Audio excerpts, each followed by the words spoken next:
53वां सर्ग। कामधेनु की सहायता से उत्तम अन्न पान द्वारा सेना सहित तृप्त हुए विश्वामित्र का वशिष्ठ से उनकी कामधेनु को मांगना और उनका देने से अस्वीकार करना।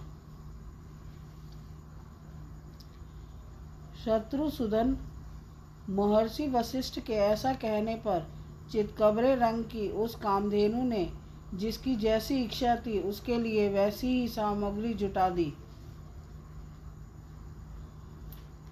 ईख, मधु, लावा, मैरे, श्रेष्ठ आशव, पानक रस आदि नाना प्रकार के बहुमूल्य भक्ष्य पदार्थ प्रस्तुत कर दिए। गरम गरम भात के पर्वत के सदृश ढेर लग गए। मिष्ठान, खीर और दाल भी तैयार हो गई। दूध, दही और घी की तो नहरें बह चली। भांति भांति के सुस्वादु रस, खांडव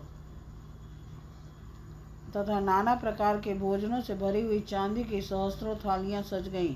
श्री राम महर्षि वशिष्ठ ने विश्वामित्र जी की सारी सेना के लोगों को भांति भांति से तृप्त किया। उस सेना में बहुत से हिष्ट पुष्ट सैनिक थे। उन सब को वह दिव्य भोजन पाकर बड़ा संतुष्ट हुआ। राजश्री विश्वामित्र भी उस समय अंतःपुर की रानियों, ब्राह्मणों और पुरोहितों के साथ बहुत ही हिष्ट पुष्ट हो गए। अमात्य, मंत्री और भृत्यों सहित पूजित हो वे बहुत प्रसन्न हुए और वशिष्ठ जी से इस प्रकार बोले। ब्राह्मण, आप स्वयं मेरे पूजनीय हैं, तो भी आपने मेरा पूजन किया, भली भांति स्वागत सत्कार किया, बातचीत करने में कुशल महर्षि। अब मैं एक बात कहता हूँ, उसे सुनिए। भगवान, आप मुझसे 1,00,000 गौएं लेकर यह चितकबरी गाय मुझे दे दीजिए, क्योंकि यह गौ रत्न स्वरूप है और रत्न लेने का अधिकारी राजा होता है। ब्राह्मण, मेरे इस कथन पर ध्यान देकर मुझे यह शबला गौ दे दीजिए, क्योंकि यह धर्मतः मेरी ही वस्तु है। विश्वामित्र के ऐसा कहने पर धर्मात्मा मुनिवर भगवान वशिष्ठ राजा को उत्तर देते हुए बोले। शत्रुओं का दमन करने वाले नरेश्वर, मैं 1,00,000 या 100 करोड़ अथवा चांदी के ढेर लेकर भी बदले में इस सबला गौ को नहीं दूंगा। यह मेरे पास से अलग होने योग्य नहीं है। जैसे मनस्वी पुरुष की अक्षय कीर्ति कभी उससे अलग नहीं रह सकती, उसी प्रकार यह सदा मेरे साथ संबंध रखने वाली शबला गौ मुझसे पृथक नहीं रह सकती। मेरा हव्य, कव्य और जीवन निर्वाह इसी पर निर्भर है। मेरे अग्निहोत्र, बलि, होम, स्वाहा, वषटकार और भांति भांति की विद्याएं इस कामधेनु के ही अधीन हैं।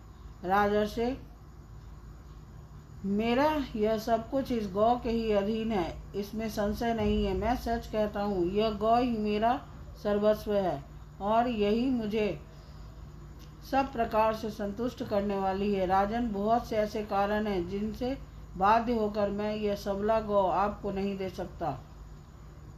वशिष्ठ जी के ऐसा कहने पर बोलने में कुशल विश्वामित्र अत्यंत क्रोध पूर्वक इस प्रकार बोले। मुने, मैं आपको 14,000 ऐसे हाथी दे रहा हूँ, जिनके कसने वाले रस्से, गले के आभूषण और अंकुश भी सोने के बने होंगे और उन सब से वे हाथी विभूषित होंगे।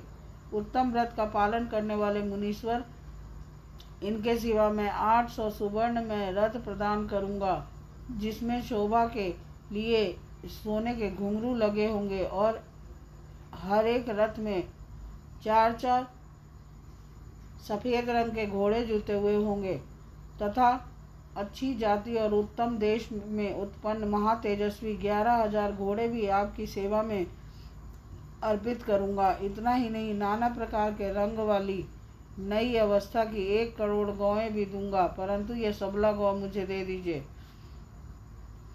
द्विज श्रेष्ठ, इनके अतिरिक्त भी आप जितने रत्न या सुवर्ण लेना चाहें वह सब आपको देने के लिए मैं तैयार हूँ, किंतु यह चितकबरी गाय मुझे दे दीजिए। बुद्धिमान विश्वामित्र के ऐसा कहने पर भगवान वशिष्ठ बोले, राजन, मैं ये चितकबरी गाय तुम्हें किसी तरह भी नहीं दूंगा। यही मेरा रत्न है, यही मेरा धन है, यही मेरा सर्वस्व है और यही मेरा जीवन है। राजन, मेरे दर्श पौर्णमास प्रचुर दक्षिणा देने वाले यज्ञ तथा भांति भांति के पुण्य कर्म यह गौ ही है, इसलिए ही मेरा सब कुछ निर्भर है, इसी पर मेरा सब कुछ निर्भर है। नरेश्वर, मेरे सारे शुभ कर्मों का मूल यही है, इसमें संशय नहीं है। बहुत व्यर्थ बात करने से क्या लाभ, मैं इस कामधेनु को कदापि नहीं दूंगा। इस प्रकार श्री वाल्मीकि निर्मित आदि रामायण आदि काव्य के बालकांड में 53वां सर्ग पूरा हुआ। बोल सियापति रामचंद्र की जय।